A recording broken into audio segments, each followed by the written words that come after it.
Hello students, let us continue with chapter 12 electricity.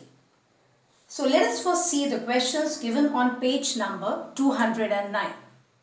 The first question here is, on what factors does the resistance of a conductor depend? So you know the answer, hope you know the answer. The resistance of a conductor depends upon its length, cross-sectional area, or we can write thickness also, temperature and its nature of material. To remember these points, you can just remember the equation. R is rho L over A. So from there we know that R is directly proportional to length of the conductor, inversely proportional to cross-sectional area of the conductor, and it is also directly proportional to resistivity. Rho is resistivity, and we know that resistivity depends upon temperature of the conductor and its nature of material.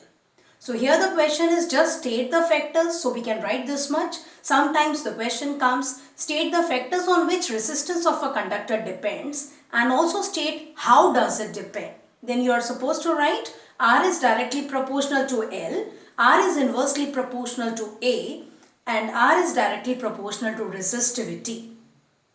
Clear?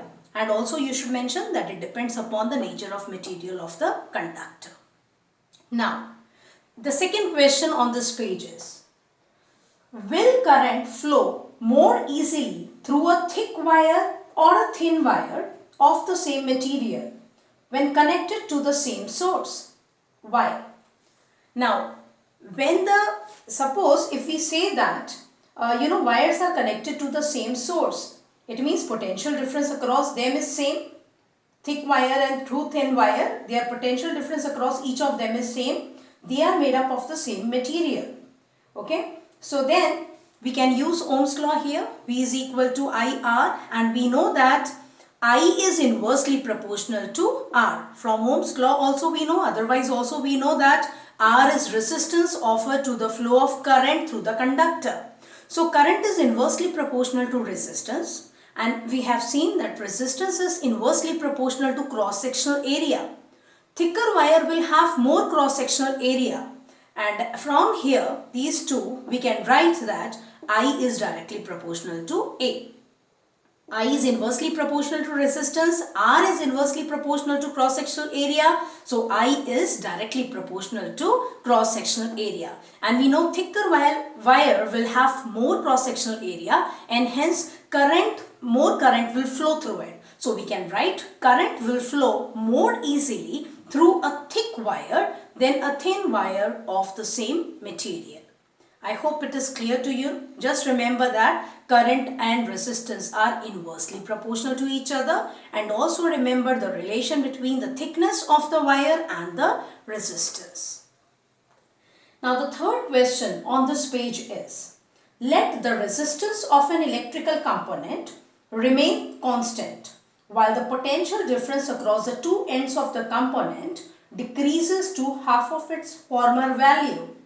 What change will occur in the current through it?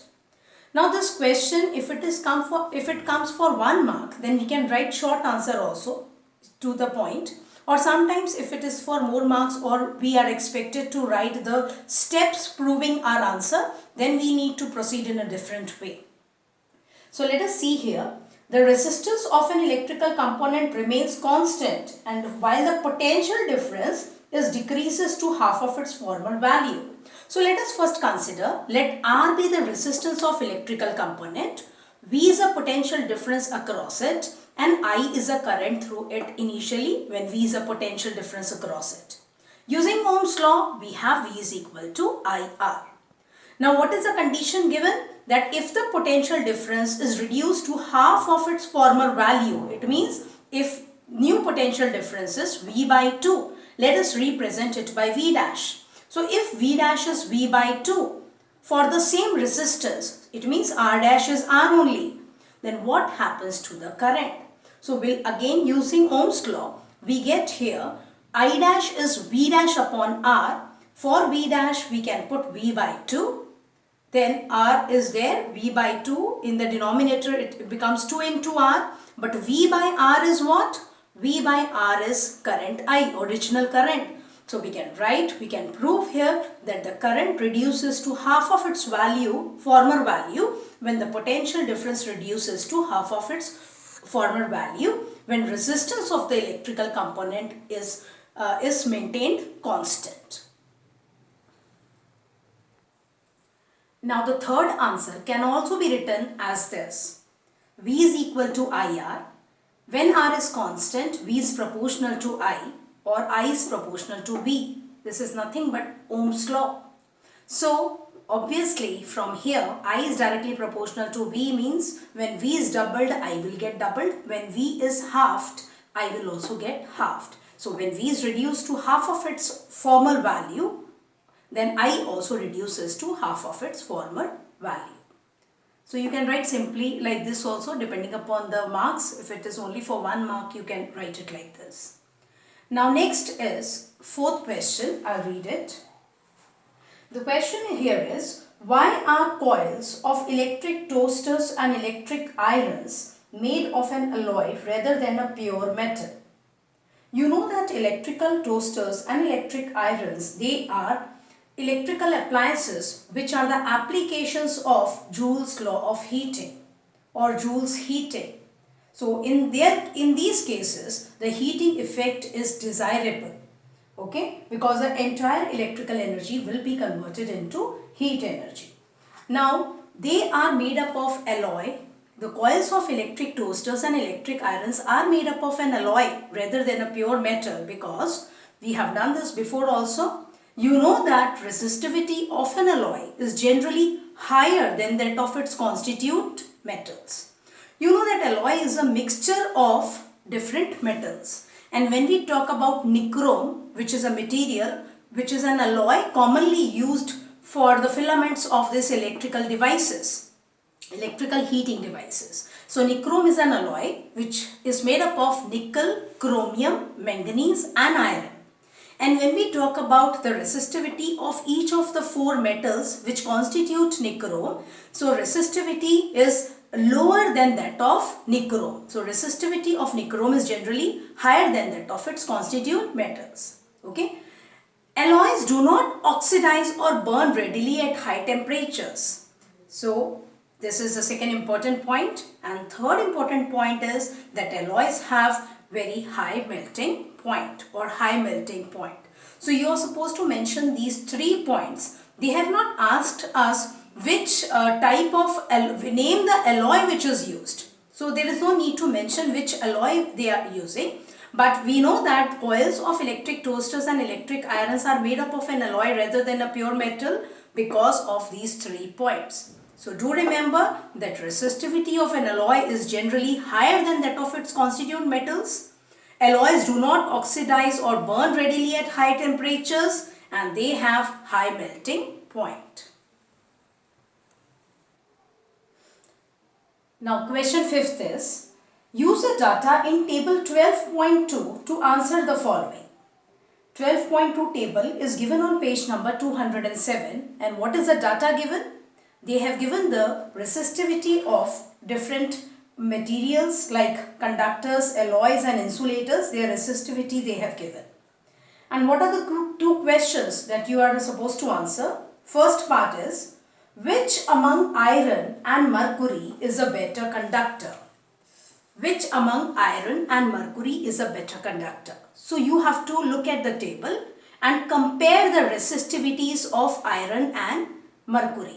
So I have written here from the table, value for this row represents resistivity. Resistivity of iron is given as 10.0 into 10 raised to minus 8 ohm meter, and resistivity of mercury in the table it is given as 94.0 into 10 raised to minus 8 ohm meters.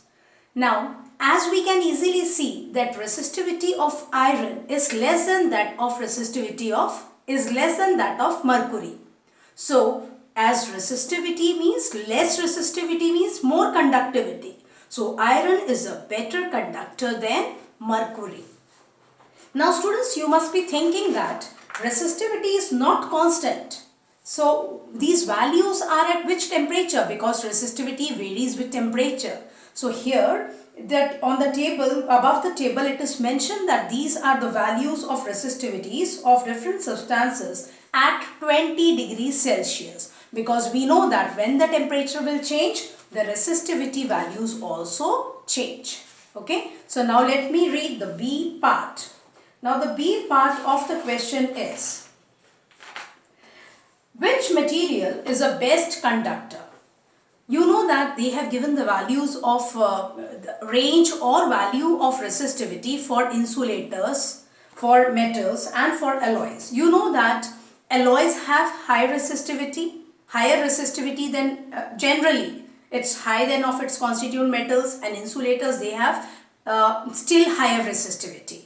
So we will look at the conductor's resistivity, and we can find out from the table whatever resistivity values they have given for some let us say few metals. So from there, after comparison, we can see that silver has the least resistivity among the other materials which are given in the list.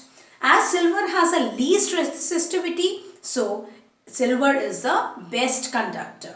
Resistivity of silver is given as 1.60 into 10 raised to minus 8 ohm meter. So I hope these questions and their answers are clear to you. Now let us see example 12.3. There are two parts, A and B. A part is, how much current will an electric bulb draw from a 220 volt source if the resistance of the bulb filament is 1200 ohm?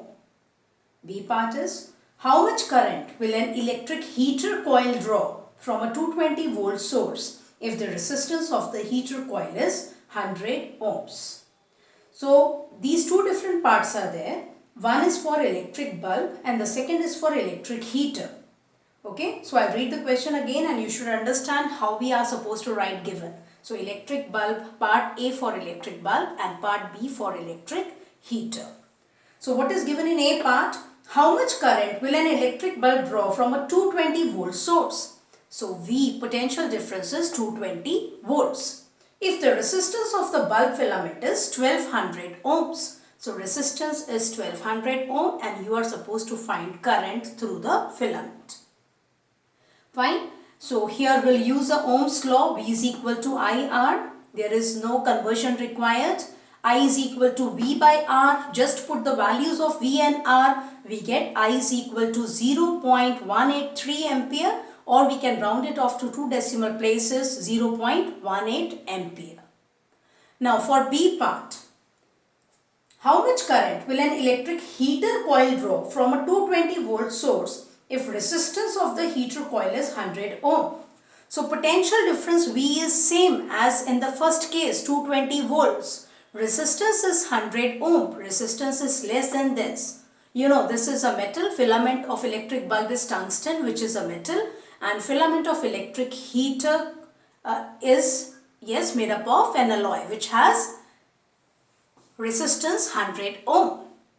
So in this case, when the resistance is 100 ohm, how will you find it? Again by using the Ohm's law. I is equal to V by R, and that is equal to V is 220 same, R is 100.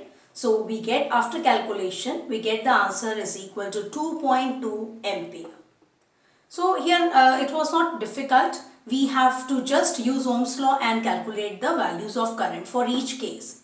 But the main thing is just compare the answers, because in both the cases potential difference is same. But we can see that for the same potential difference, the current through electric heater coil is more than that through electric bulb. Now let us move to example 12.4. So let us have the question first. The potential difference between the terminals of an electric heater is 60 volts when it draws a current of 4 ampere from the source. What current will the heater draw if the potential difference is increased to 120 volts? So I'll read the question again and then let us see how we are supposed to write the given physical quantities. Now the potential difference between the terminals of an electric heater is 60 volts when it draws a current of 4 ampere from the source. It means, given it is a case of electric heater, when potential difference V is 60 volts, current drawn I is 4 ampere. Okay, and then it is given what current will the heater draw if the potential difference is increased to 120 volts. So if V dash is 120 volts, what is the value of I dash? So when you read the question properly, you know that they are using the same electric heater for the first and second case. Okay, so it means same electric heater means the resistance of the coil will remain same. So if it is for 1 mark or MCQs, then you can just do it very shortly as I have done here. As R is constant, so we know that V is proportional to I by using Ohm's law, or I is proportional to V. So here V dash is 120, V is 60, means it is doubled.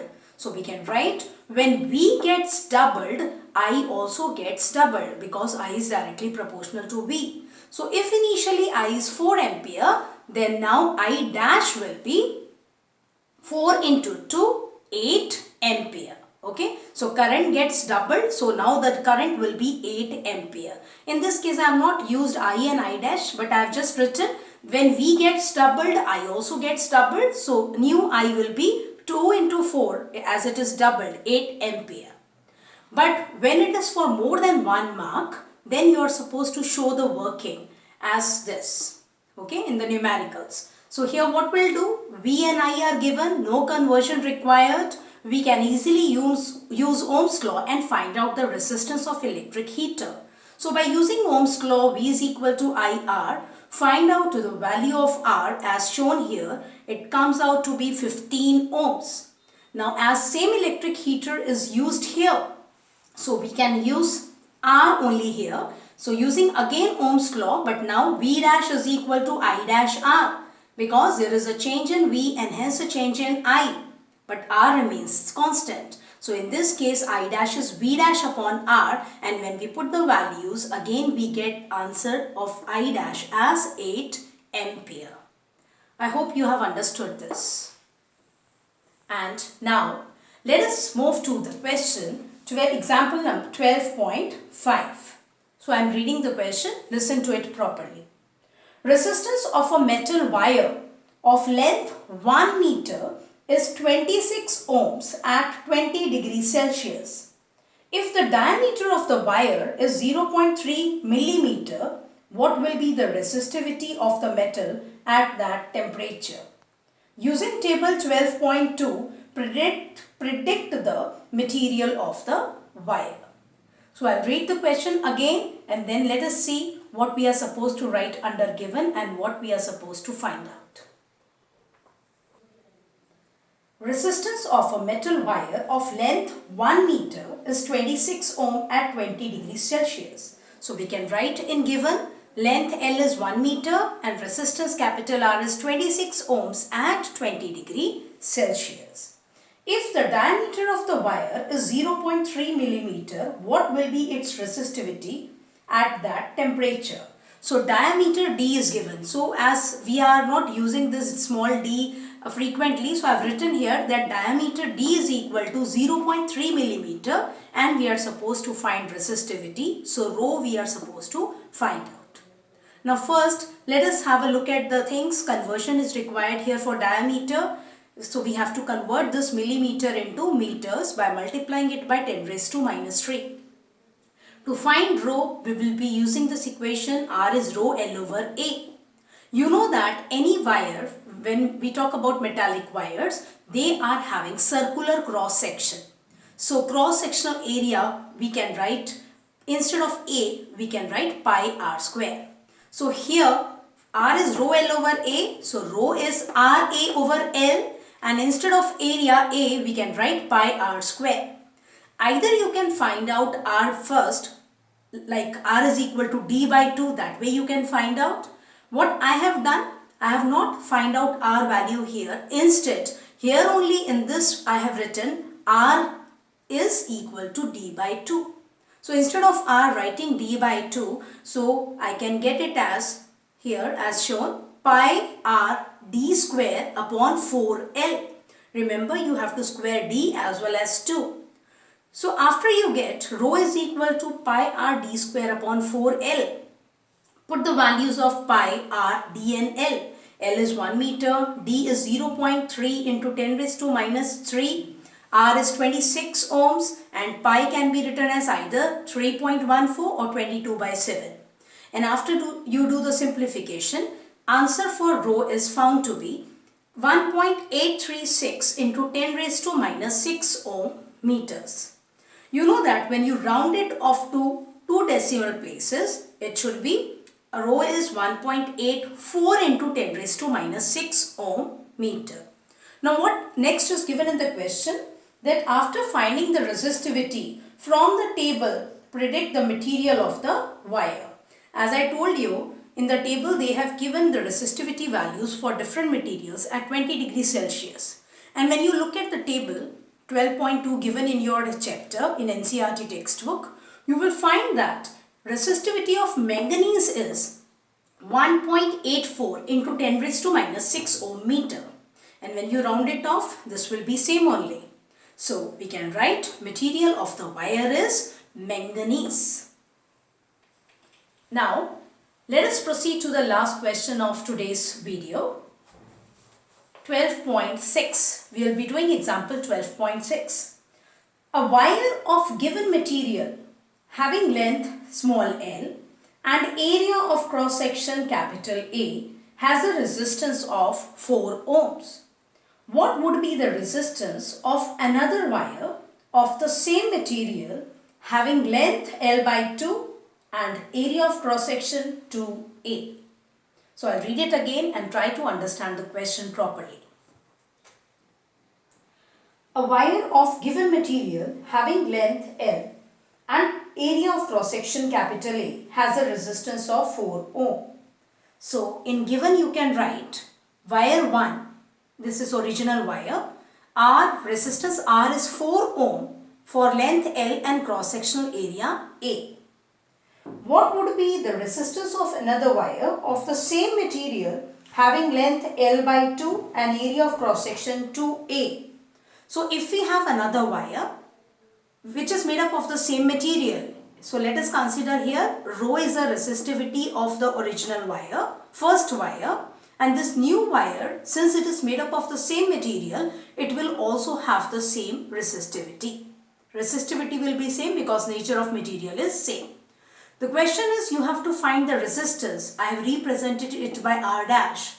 When the length is L by 2, so let us say L dash is the length of new wire or second wire, it is L by 2 and its cross sectional area A dash is 2A. What I have written here, we are supposed to find R dash. When L dash is L by 2, length is halved and cross sectional area is doubled. Rho dash is equal to rho. Resistivity of both the wires are equal or same. So let us use R is equal to rho L over A for this new wire. So R dash will be equal to rho into its length. Now what is length? L by 2. What is divided by its cross-sectional area? 2A. And just after simplifying this, you get this is equal to 1 by 4 into rho L by A. You can also mention here, I have not mentioned that this capital R is equal to rho L over A.